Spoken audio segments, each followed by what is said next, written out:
Hello, Barmy Badger Army. Hey, Badger Army. How's it going, guys? Welcome to the show. Now, as you can see, the sun is out. It's a lovely weather. The day is looking good. But in honest factor, it's actually really cold out, which is so weird because it looks lovely. But in reality, it's actually quite freezing. Isn't that right, Nick? Yes. And if you're looking to warm yourself up, spilling tea down yourself like I just have is not the answer. Hand very red right now. I know, it's not pleasant. It's not nice. No, and it hasn't been fun. Scalding yourself is not a good way to warm yourself up. No, definitely not. So be careful when transporting tea. That's what I would say. Which I have just failed to do. But never mind. And a dead fly's just landed in it as well, so yeah. It's definitely a series of unfortunate events for Nick today. But there we go. I hope you're okay, buddy. Yes. But yes, indeed. So now the fascination with the sunshine is a very unique thing. Even though it's freezing cold, you do still see people wearing sandals and shorts and things like that. Which we have already today. At least 4 people wearing sandals. This is not sandal weather. This is nice bright sunshine, yes, while we're here. But actually outside of the sun, really, really cold. So I'm guessing the temperature's going to drop again in a few hours. And sandals and things like that would not be appropriate. Saw one guy on a bus today who was heading to the gym, shorts.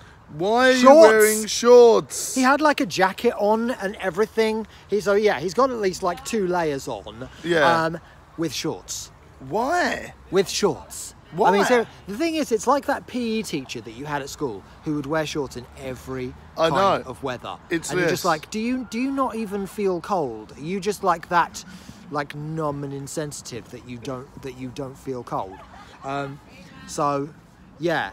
But yeah, we all know that one person who wears shorts whatever the weather. Yeah, and there's definitely those sorts of people. Ask them if they're okay. Ask them, can you actually feel anything? If I pinch you, do you feel anything? Do you feel pain? Yeah, because they clearly don't feel cold. It is very bizarre why things like that happen.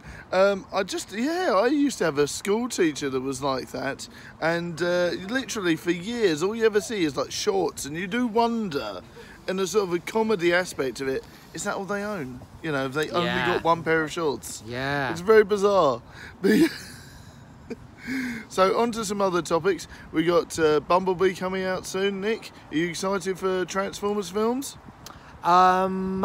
I'll be excited once I've seen the trailer. That's true. And that's true. If the CGI lets you down, then it is tough, isn't it? CGI is still quite a new filmmaking technique. It's been around for about 20 years, maybe more now, but it's still fairly new if you think about it in the grand scheme of things.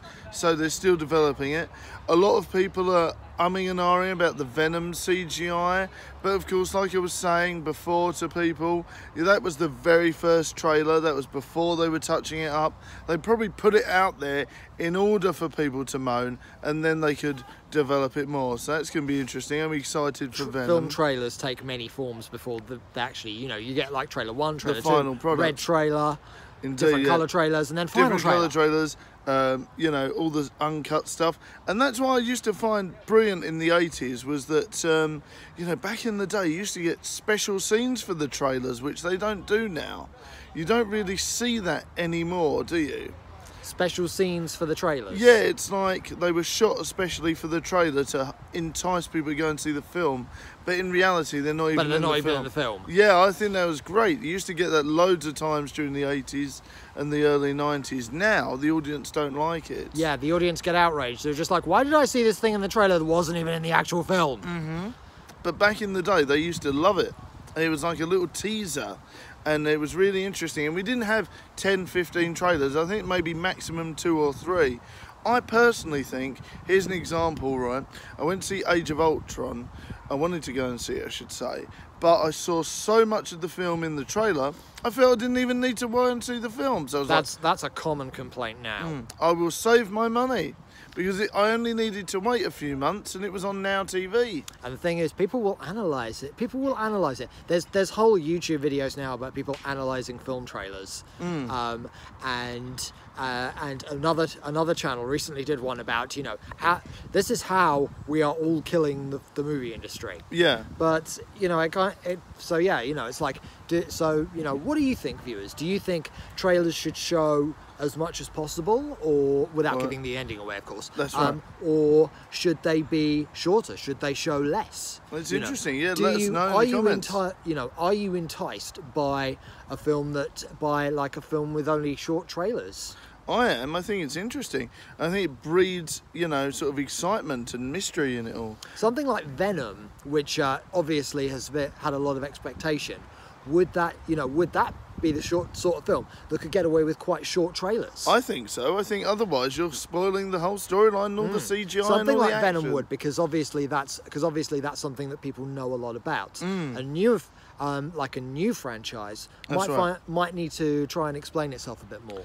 Be interesting, won't it? See what happens. But yeah, and also, like we were talking about before, back in the day, you used to have to wait a few years for films to come out on video or on the TV. Was it that long? Oh, yeah. It was a few years for TV, but I don't think it was that long for video. It felt like a long time. It felt like a long time, It felt like a long time. To me, I think you had to wait at least a year for a VHS back in the day, yeah. It was usually like within the year. But yeah, it was usually 3 or 4 years before it was on the telly. That's right. But now, of course, it's like some films, like the David Bautista film, The You and Yourself, was actually on TV and the cinema at the same time. Yeah. So that's an interesting thing, isn't it? Yeah, it's all to do with distribution. You know, it's like and I think cinemas are maybe quicker to drop films sooner than if they're not that successful. Oh, okay, yeah. Yeah, I mean, there's loads of them going around anyway. You know, there's so yeah, I think that is mostly a distribution thing. Oh, that's interesting. Right, yeah, thank you. I didn't really even think about that. Right, viewers, we have to head off, and thank you very much for watching this new episode of On the Bench with myself and Nick Field, and we will see you very soon. Yes. I think we might be getting sunburned if we do this any longer. I know. Bye for now, Barmy Badger Army. Ta-ta, Badger See you Army. later on, guys. Bye.